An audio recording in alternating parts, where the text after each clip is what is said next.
gribu parunāt šodien par paplašinātu apziņu.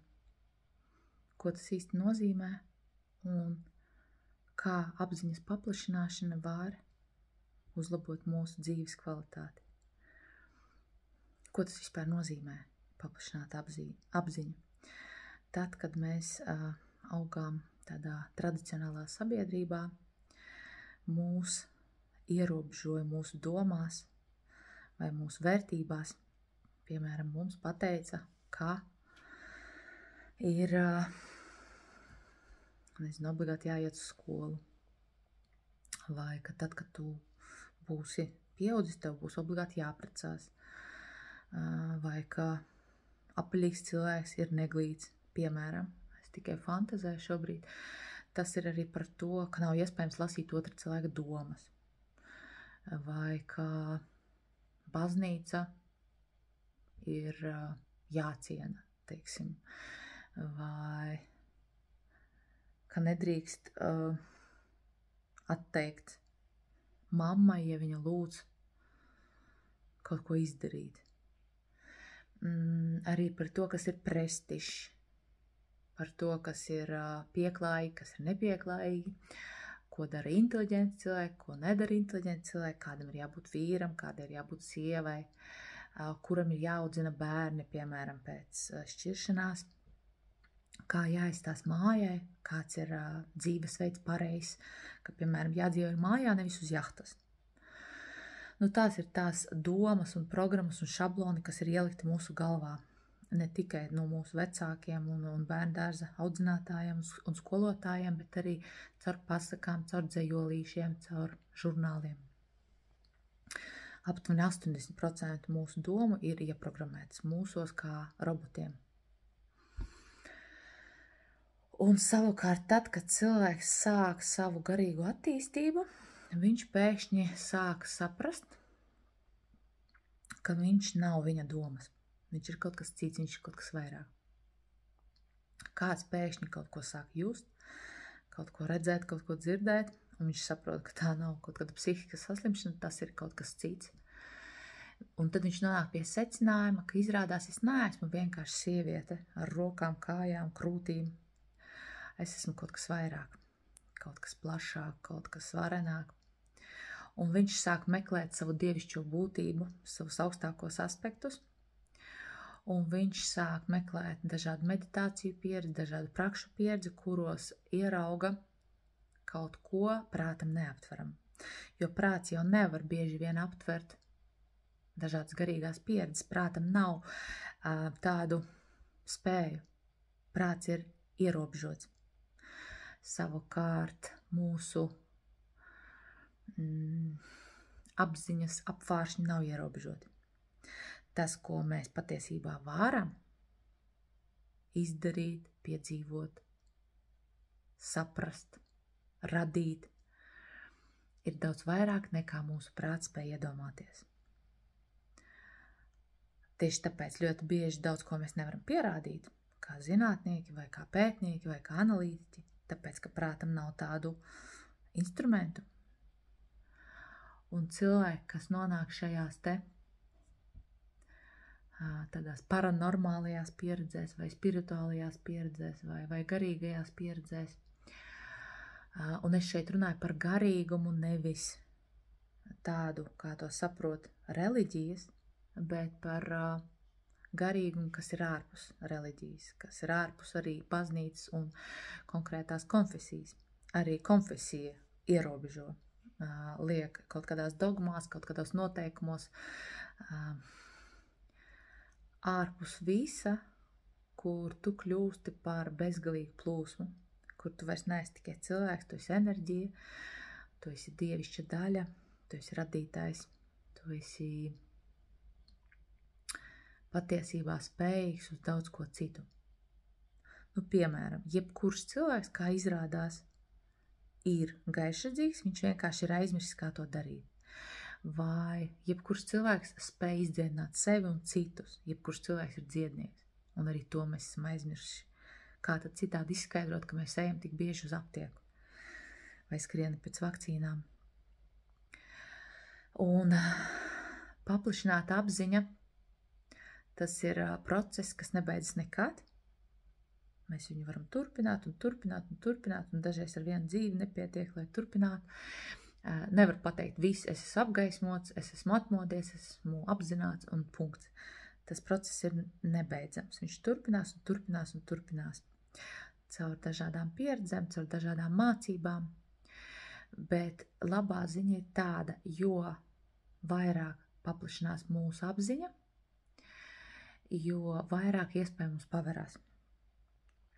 Vispirms mums izdodas tikt galā ar kaut kādām destruktīvām programmām, kur, piemēram, mēs darām pāri sev vai citiem cilvēkiem.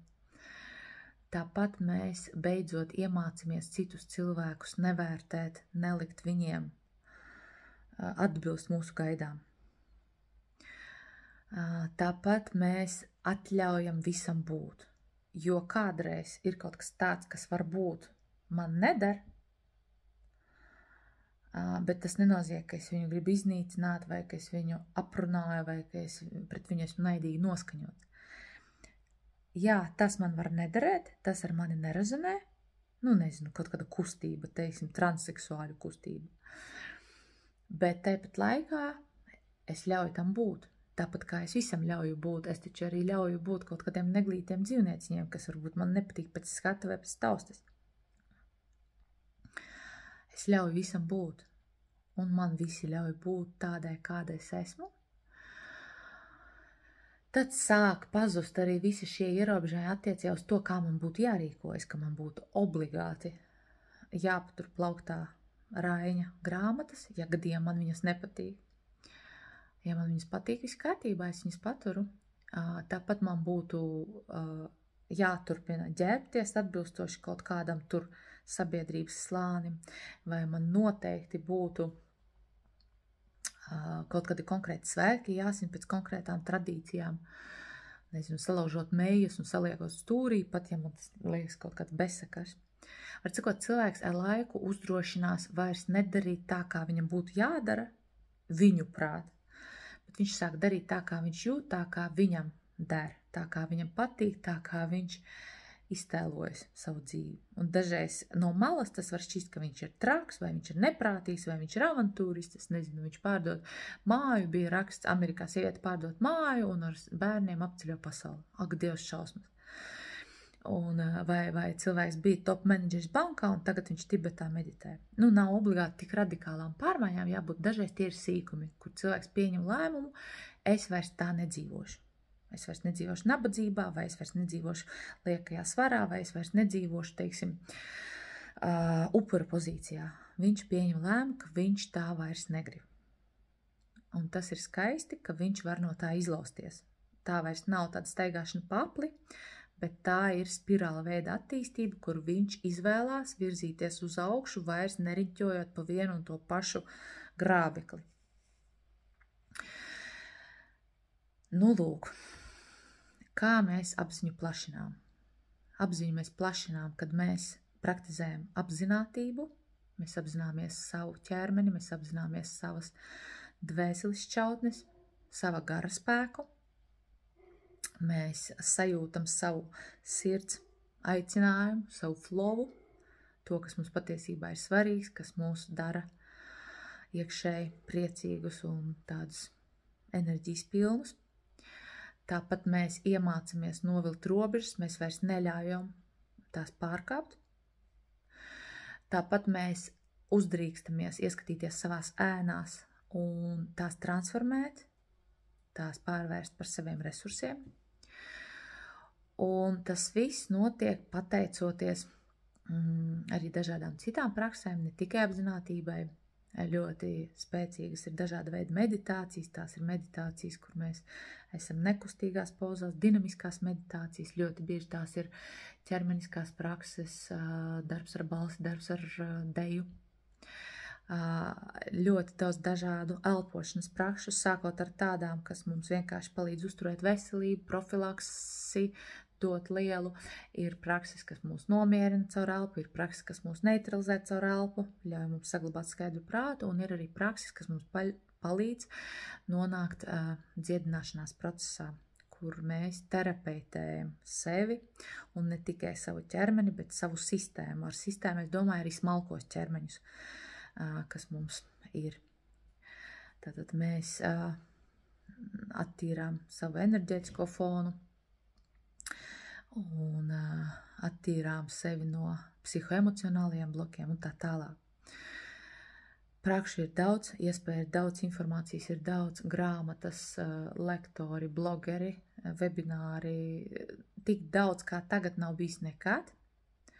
Atliek tikai iet un darīt. Un kas ir labākais tajā visā? Jo vairāk plašinās tava apziņa, jo vieglāk tev pieņemt apkārtējo pasauli un jo vieglāk tavam prātam ir pieņemt to, kas līdz šim viņam šķita nepieņemams. Piemēram, viņš sāk noticēt, ka ir rūķīši, vai viņš sāk noticēt, ka ir iespējams telepātiski nodot domas, vai ka ir iespējams izdziedināt onkoloģiju, vai ka ir iespējams apturēt novecošanas procesus un palaist mūžīgās jaunības procesus.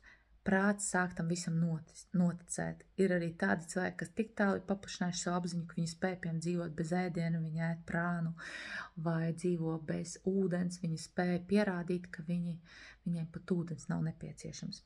Ir cilvēki, kas neguļ, ir cilvēki, kas veic visādus eksperimentus, piemēram, pavada 7 dienas absolūtā tumsā paši ar sevi, vai tajā pašā Meksikā ir vēl tādi nopietnāki praktizēšanas veidi, kā piemēram tevi ierok kapā un tu tur pavadi, lai savu apziņu plašinātu, izpratni par nāvi, par dzīvi, par savām robežām, par savām bailēm, par savām spējām, par savu iekšējo kodolu, par iekšējo atbalsta sistēmu, par saikni ar zemi, par saikni ar debesīm, saikni ar citiem cilvēkiem, caur dažādām tantriskām praksēm, kur mēs iemācāmies miedarboties, apmainīties. Mēs ieraugām pasauli daudz dimensionālāku nekā līdz šim šķita. Un noslēdzot šo video, gribu pateikt lūko. Ļoti bieži no tā brīža apziņas stāvokļa, kas mums ir atkarīgs tas, ko mēs varam sasniegt. Piemēram, mēs gribam pieteikties kaut kādām mācībām, vai mēs gribam aizbraukt uz kaut kādu retrītu, un tiem, kuriem uz to brīdi apziņas gatavība būs lielāka, viņi arī tur varēs lielākas lietas sadarīt, viņi to varēs paņemt pretī. Viņi to varēs uzsūkt. Un tiem, kuriem savukārt apziņa vēl tik tālu varbūt nav tikusi, viņi kaut ko no tā visa nesapratīs, vai viņiem tur nesanāks, vai viņiem varbūt tas viss pavirzīsies tikai par mazu solīti. Ir ļoti svarīgi cienīt to, ka mums katram apziņas lielums vai plašums vai mērogs atšķirās. Tieši tāpēc katrs iet savu ceļu, katram ir savas mācības, katram iet savi attīstības spirāls loki. Jūs droši vien pamanījāt, ka dažreiz gadās tu klausies kādā cilvēkā un tu redzi, ka tu tur biji pirms 3 gadiem.